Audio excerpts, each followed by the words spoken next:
leader raised a number of issues, and we want to clarify and further elaborate on the issues. The first one has to do with the oath that the Speaker took. If you listened carefully, you notice that the oath was amended, because the Constitution says that he should subscribe to the oath set out in the Constitution. Now, the oath set out in the Constitution is not exactly the same thing as the oath that the Speaker swore to in Parliament. There was an attempt to amend the oath to take into consideration the manner in which the Speaker is ascending to the role of an acting president. In the one in the Constitution, it says elected to the office of president.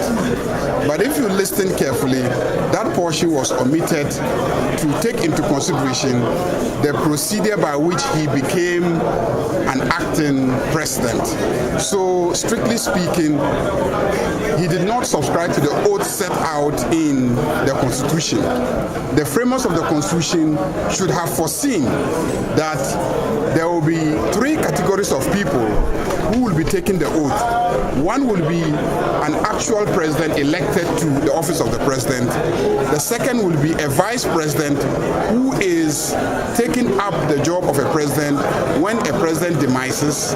And the third will be when the president and vice president are unable to exercise their functions and a speaker has to exercise that function.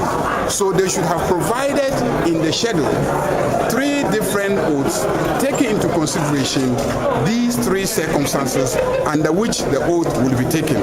But because they didn't do that, today you notice that the Chief Justice had to present an amended version of the oath actually set out in the Constitution for the Speaker to subscribe to. So that's the first issue.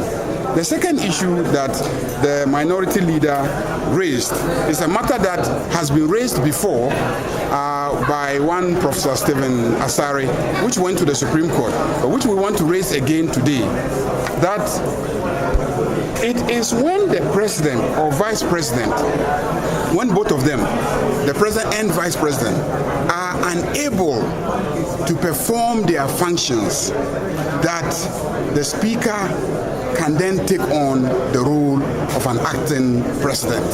The question is, if the president is traveling to Liberia, leading a Ghanaian delegation for the swearing-in of an incoming president of Liberia, is he unable to carry out the functions of president, strictly speaking? And that is what the minority leader raised and said, strictly speaking, the president is not unable to carry out the functions of a president.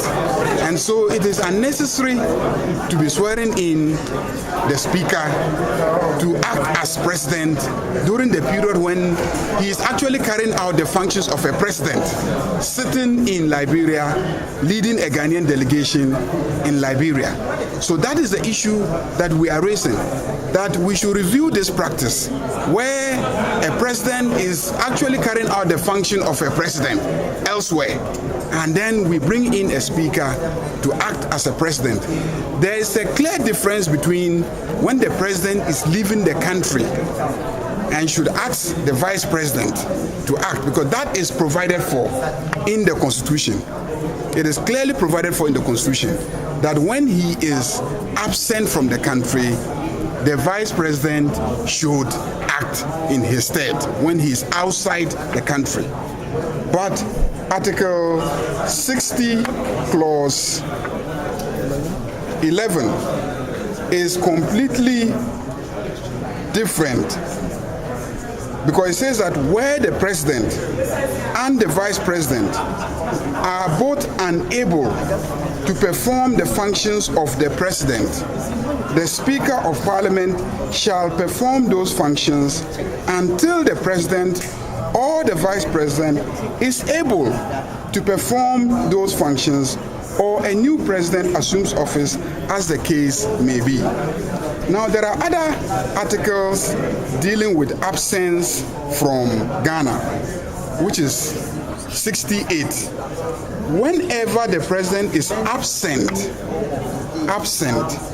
from Ghana, or is for any other reason unable to perform the functions of his office, the vice president shall perform the functions of the president until the president returns or is able to perform his functions. So, in this instance, the language is clear. Absent or for any other reason unable to perform the functions of president. Absence doesn't necessarily, in my opinion, mean that he is unable to perform. And the question is, why would the framers of the Constitution use this expression in 16 clause 8 and change the expression and the rendition in 60 clause 11? It means that they didn't intend that the two situations will be the same.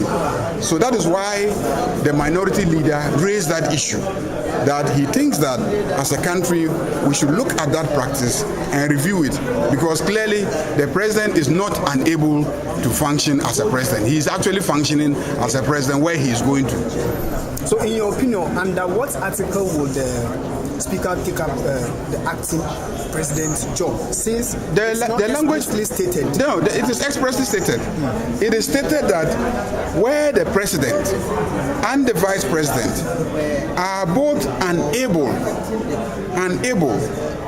to perform the functions of the president.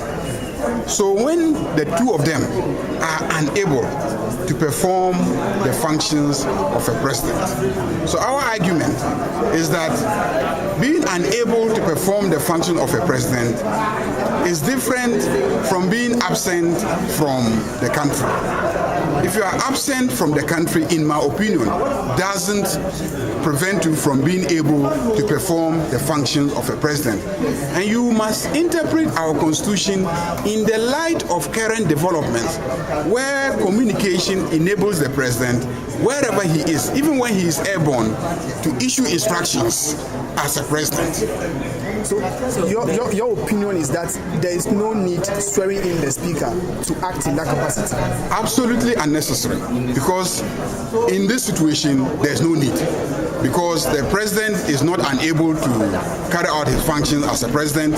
The vice president is also not unable. The vice president is unable under these circumstances. He is clearly unable to carry out his functions as a vice president in the absence of the president. But the president is able to carry out his functions as a president. There may be functions that will require him physically. For instance, if he is required to come and present a statement to Parliament, and we can't invite him, he may decide to come and present something to Parliament, like the State of the Nation address, but he will fix a date. So I'm imagining under what circumstances. Give me an example of a situation where we will say that because the president has traveled to Liberia, he is unable to perform his functions as a president. He can, from Liberia, communicate to his information minister or his chief of staff and direct the chief of staff to announce a reshuffle of the cabinet. Nobody will say that reshuffle is illegal or unconstitutional because the president is not physically in Ghana. Whilst in Liberia, he can instruct his chief of staff to announce the appointment of a minister of state. And Parliament will not say that because he was in Liberia and then wrote the letter, that letter will not be accepted by Ghana. Or he can from Liberia direct the commander, the chief of army staff to carry out certain functions. So give me an example of a situation where the president is flying to Liberia, then you tell him that because he's flying to Liberia to lead a Ghanaian delegation there, he is unable to carry out the functions of a president, for which reason somebody should be acting as a president. So I think that as a nation, we need to review this position in the light of developments in technology and the revolutions in information technology. Your earlier concern about the oath being altered, what does that mean for what Professor Oquaye just did and took that oath? And presumably he's now the acting president of Ghana. Does that invalidate it? Can he still hold himself out as acting president when you are pointing out that? If you look at Article 60:12, 60:12 says that the Speaker shall, before commencing to perform the functions of the president under clause 11 of this article, take and subscribe the oath set out in relation to the office of president. Now, the oath set out in relation to the office of president is found in the second schedule, and the second schedule makes provision for two oaths, the oath of allegiance and then the presidential oath. And the presidential oath reads, I, and then you insert the name of the president, having been elected to the high office of president, having been elected to the office of high office of president. Now, our argument is this: the framers of the Constitution should have foreseen that by their own design, it is not only through election that somebody ascends to act in the office of president. By demise of an existing president and by a president being unable to perform the functions he and his vice president, a speaker can be put in a position where he has to act, and he therefore has to ascend to the position of president. So there should have been two separate oaths provided in the Constitution. So the speaker took this oath, and so this oath's wording has been altered, and the person who administered the oath is the Chief Justice. So I'm presuming that it is the Chief Justice who has altered the oath in order to fit the circumstances. What we were asking now is for her to show us the constitutional basis, the authority based on which she has altered the oath to fit the circumstances. We can understand the purpose, but we want to find out the legal mandate, the basis for altering the Constitution as it currently reads. But I think what she did was unconstitutional. Our argument